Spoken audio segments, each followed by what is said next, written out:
happy 2025. At yun, sinisipon na tayo. Ayun.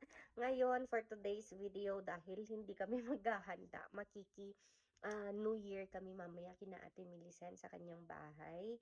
Kaya kakainin ko ang sobra ng mga kids kasi huwag tayong magsasayang ng pagkain. Dapat ubusin natin yan kasi para sa akin, eto personal kong paniniwala, nakakamalas po ang nagtatapon ng food.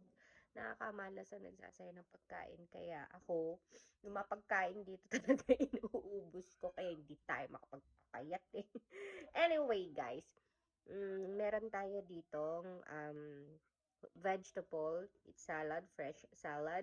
Nilagyan ko lang ng ranch and meron ding longganisa, egg ribs, fruit salad, at saka yung tira na anong tawag nito.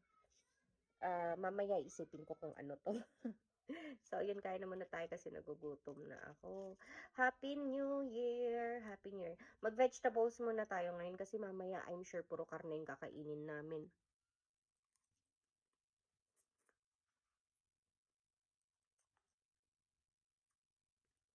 Mm.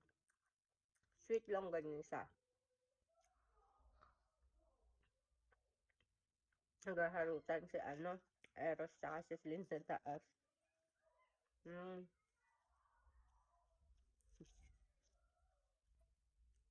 Spinach, lettuce, hindi ko na alam yung iba. Basta iba-iba siya. Yun kasi nabibili dito sa Walmart o kaya sa Superstore. Mix na.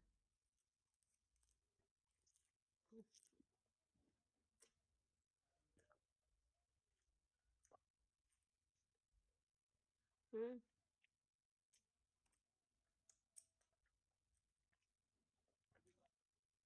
Tapos yung binake ko na ribs kanina, tira din nila to.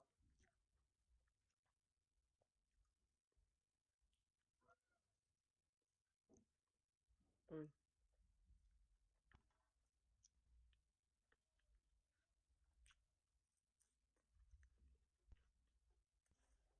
Disposable yung mga gamit natin. Kasi daw, malas daw ang maghugas ngayong Bisperas at saka New Year.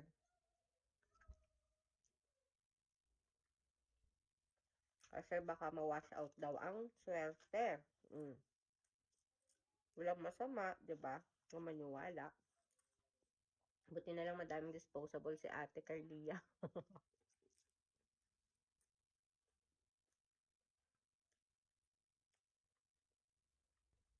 January 1 na sa Pilipinas, dito is pa lang, January 3, December 31, ng alas 2.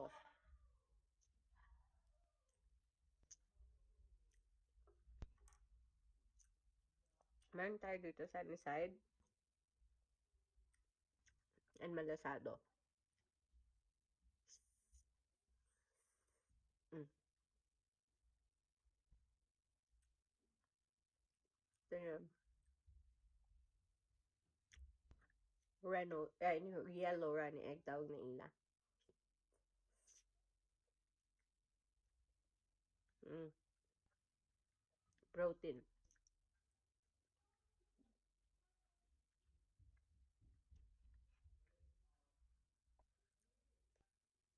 Meron din tayo dito fruit salad.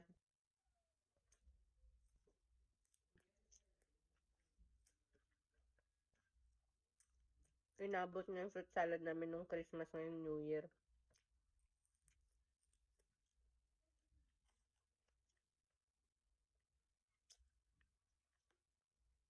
Kasi nga, di ba, galing kami ng Edmonton.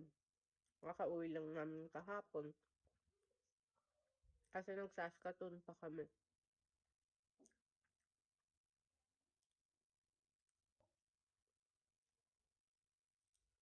Pag mga ganitong holidays, talaga sila ang diet mo.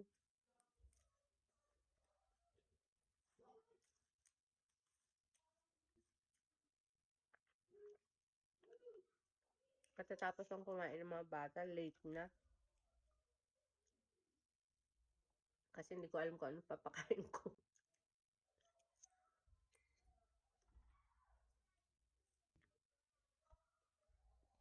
Yun na lang may mga ganito na binili. Saka late din sila kumain ng breakfast. Parang 9 o'clock na ata sila nagising.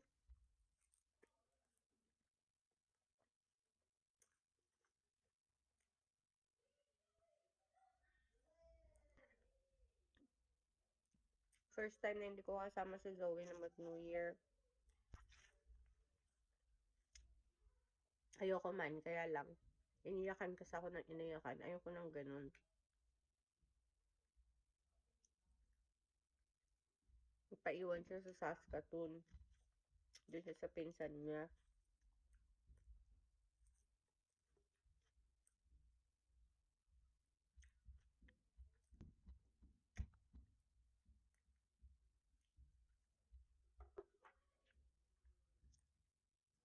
Kasi nung dumating siya dito sa Canada, na-build yung band nilang magpinsan.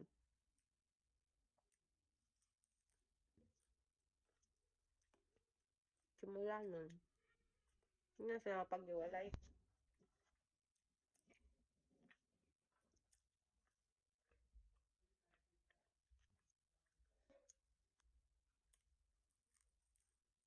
Mm.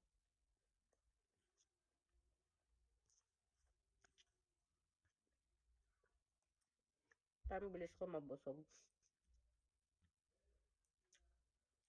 Grabe cravings ko ng sweets nitong past 2 days. Yun pala magkakaroon. New Year na New Year.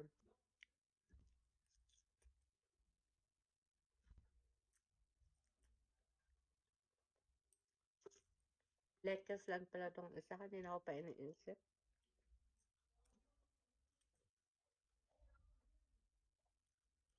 Spinach.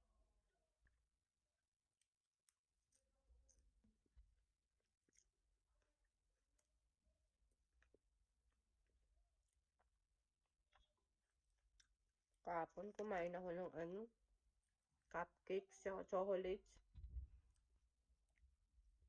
I mean, kagabi pala.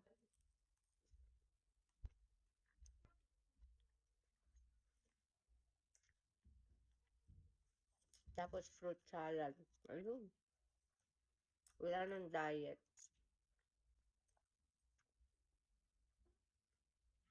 Balikan natin yung dati nating diet. No sweets. Ikain na natin lahat ngayong bisperas. Mm. Sarap. Daan kaya to. Mm.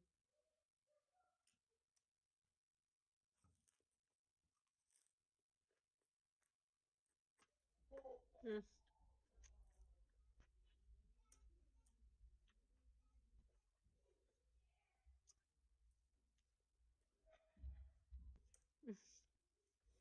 May nila ero sa taas. Mm.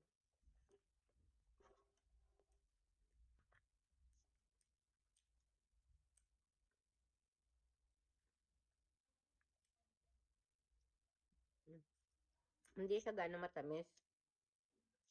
Binili namin sa Filipino restaurant dito.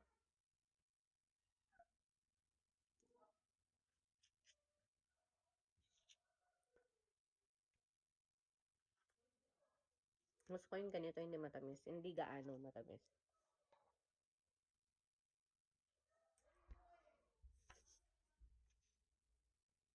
Fruit salad. Meron tayong grapes dito. Blueberry. Apple. Ingay na nila. Cantaloupes.